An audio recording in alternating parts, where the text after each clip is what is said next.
Hello friends, welcome to my channel. ഇന്നത്തെ recipe cutlet ആണ്. അപ്പോൾ അതിനായിട്ട് ഉരുളൻകിഴങ്ങും ചിക്കനും ഒക്കെ നമ്മൾ കുക്കറിൽ വേവിക്കാൻ വെച്ചിട്ടുണ്ട്. കുറച്ച് വെള്ളം ഒഴിച്ചു കൊടുത്തിട്ടുണ്ട്. ഉപ്പും കുരുമുളകും മഞ്ഞൾപ്പൊടി ഇട്ട് കൊടുത്തിട്ടുണ്ട്. ഇനി ഇത് ഒരു വിസിലടിച്ചതിന് ശേഷം ലോ ഫ്ലെയിമിൽ ഒരു 8 മിനിറ്റ് വെക്കാം. അതിനുശേഷം ഫ്ലെയിം ഓഫ് ചെയ്യാം. ഇനി ഒരു പാൻ അടുപ്പത്ത് വെക്കുക. അതിൽ കുറച്ച് വെളിച്ചെണ്ണ ഒഴിച്ചു കൊടുത്തിട്ടുണ്ട്.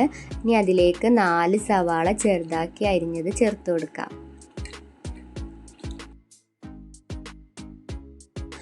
ശേഷം നന്നായിട്ടൊന്ന് വഴറ്റിയെടുക്കുക. പെട്ടെന്ന് വഴന്ന് കിട്ടാനായിട്ട് പാകത്തിന് ഉപ്പ് കൂടി ചേർത്ത് കൊടുക്കുക.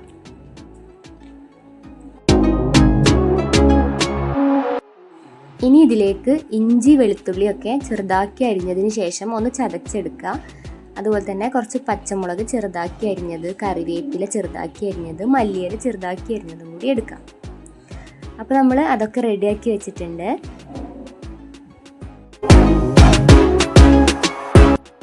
അപ്പോൾ സവാളയൊക്കെ നന്നായി വഴന്ന് കിട്ടിയിട്ടുണ്ട്. ഇനി അതിലേക്ക് നമ്മൾ അരിഞ്ഞു വെച്ചിട്ടുള്ള ഇൻഗ്രീഡിയൻസ് ഉണ്ടല്ലോ, അതൊക്കെ ചേർത്ത് കൊടുക്കാം.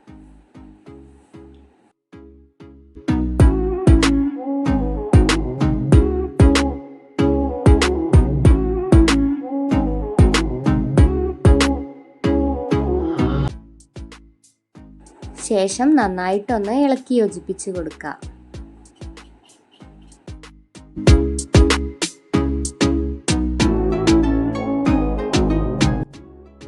ഇതേ സമയം കുക്കർ തുറന്നിട്ട് അതിൽ നിന്ന് ഉരുളൻകിഴങ്ങും ചിക്കനും ഒക്കെ മാറ്റി വെച്ചിട്ടുണ്ട്. ഇതിലേക്ക് നമ്മൾ 4 ഉരുളൻകിഴങ്ങാണ് എടുത്തിട്ടുള്ളത്. അതിനി ഒന്ന് ഉടച്ചെടുക്കണം. പിന്നെ ഇതാ ഇത്രയും ചിക്കനും എടുത്തിട്ടുണ്ട്. ഇനി നമ്മുടെ സവാളയിലേക്ക് ഒരു 3/4 ടീസ്പൂൺ ഗരം മസാല ചേർത്ത് കൊടുക്കുക. 1/2 ടീസ്പൂൺ കുരുമുളക് പൊടി ചേർത്ത് കൊടുക്കുക. 1/4 ടീസ്പൂൺ മഞ്ഞൾപ്പൊടി ചേർത്ത് കൊടുക്കുക. 1 ടീസ്പൂൺ ചിക്കൻ മസാല ചേർത്ത് കൊടുക്കുക. ശേഷം എല്ലാം കൂടെ നന്നായിട്ടൊന്ന് മിക്സ് ആക്കി എടുക്കുക. ഇനി ലാസ്റ്റ് ടൈമിൽ എരിവ് കുറവുണ്ടെങ്കിൽ കുറച്ചുകൂടെ കുരുമുളക് പൊടി ചേർത്ത് കൊടുക്കുക കേട്ടോ. ഇപ്പോൾ നമ്മുടെ മസാല റെഡി ആയിട്ടുണ്ട്. ഇനി ഇതിലേക്ക് ചിക്കൻ ചേർത്ത് കൊടുക്കുക. അപ്പോൾ എല്ല് കളഞ്ഞിട്ട് പിച്ചി എടുത്തതാണിത്. അപ്പോൾ ഇത് ചേർത്ത് കൊടുക്കുകയാണ്. ഇങ്ങനെ പിച്ചി എടുക്കാൻ ബുദ്ധിമുട്ടാണെങ്കിൽ മിക്സിയിലിട്ടിട്ട് ഒന്ന് ക്രഷ് ചെയ്തെടുത്താൽ മതി. ഇനി ഇത് എല്ലാം കൂടെ നന്നായിട്ടൊന്ന് യോജിപ്പിച്ചെടുക്കാം. ഈ സമയത്ത് ഉപ്പ് കുറവുണ്ടെങ്കിൽ നോക്കിയിട്ട് കുറച്ച് ചേർത്ത് കൊടുക്കാം. ശേഷം നന്നായിട്ടൊന്ന് യോജിപ്പിച്ചെടുക്കാം. ഇനി ഇതിലേക്ക് പൊട്ടാറ്റോ ചെറുതായിട്ടൊന്ന് മാഷ് ചെയ്തതിന് ശേഷം ചേർത്ത് കൊടുക്കാം. ശേഷം നന്നായിട്ട് ഇളക്കി യോജിപ്പിക്കാം. ഇപ്പം നമ്മുടെ കട്ട്ലേറ്റിലേക്കുള്ള ഫില്ലിങ് റെഡി ആയിട്ടുണ്ട്. ഇനി ഇതിൽ ഗരം മസാലയോ അതോ ചിക്കൻ മസാലയോ അതുപോലെ കുരുമുളക്, ഉപ്പ് അങ്ങനെ എന്തെങ്കിലും ഈ സമയത്ത് കുറവുണ്ടെങ്കിൽ അതൊക്കെ നോക്കിയിട്ടൊന്ന് ചേർത്ത് കൊടുക്കാം.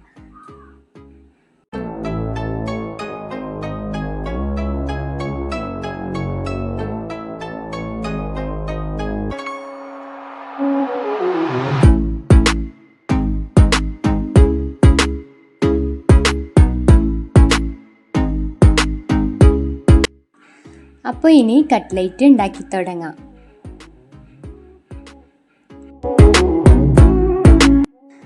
ആദ്യം ഒരു നാരങ്ങ വലിപ്പത്തിൽ ഫില്ലിങ് എടുത്തതിന് ശേഷം അത് ഇതേപോലെ ഒന്ന് പരത്തി കൊടുക്കുക കയ്യിൽ വെച്ചിട്ട്. എന്നിട്ട് അതിൻ്റെ ചുറ്റുഭാഗം ഒന്ന് ഷേപ്പാക്കിയതിന് ശേഷം അതൊരു പാത്രത്തിലേക്ക് വെച്ച് കൊടുക്കുക. അങ്ങനെ ബാക്കിയുള്ളതൊക്കെ ചെയ്തെടുക്കാം.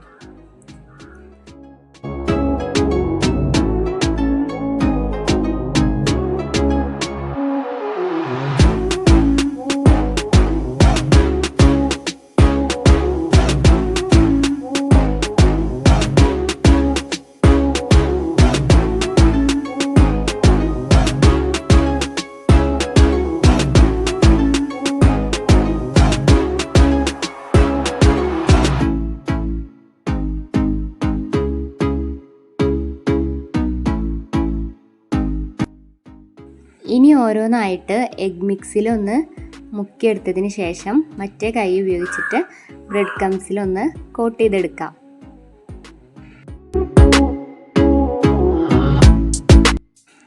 ഇങ്ങനെ ബാക്കിയുള്ളതൊക്കെ ഓരോന്നോരോന്നായിട്ട് ചെയ്തെടുക്കുക.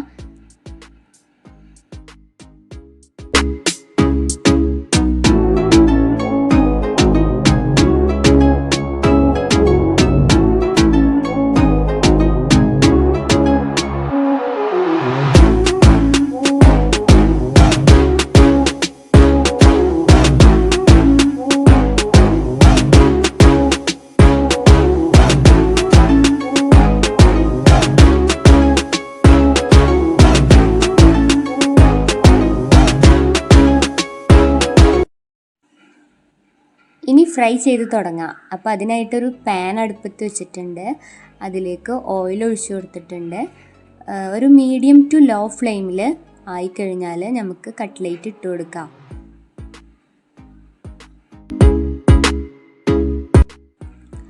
ഹൈ ഫ്ലെയിമിൽ വെക്കരുത്, അപ്പോൾ പെട്ടെന്ന് തന്നെ ഫ്രൈ ആയി പോവും. ഉള്ളിലാണെങ്കിൽ വേവത്തുമില്ല. അപ്പോൾ അതുകൊണ്ട് ഒരു ലോ ടു മീഡിയം ഫ്ലെയിമിൽ വെക്കാൻ ശ്രദ്ധിക്കുക.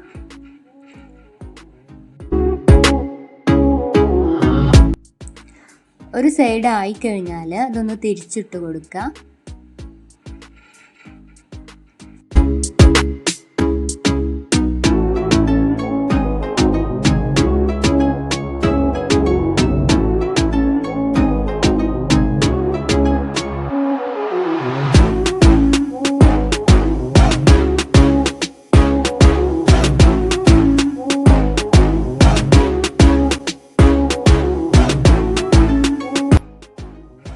അപ്പോൾ രണ്ട് സൈഡും ആയി കഴിഞ്ഞിട്ടുണ്ട്. അപ്പോൾ ഇനി ഒരു പാത്രത്തിലേക്ക് മാറ്റാം.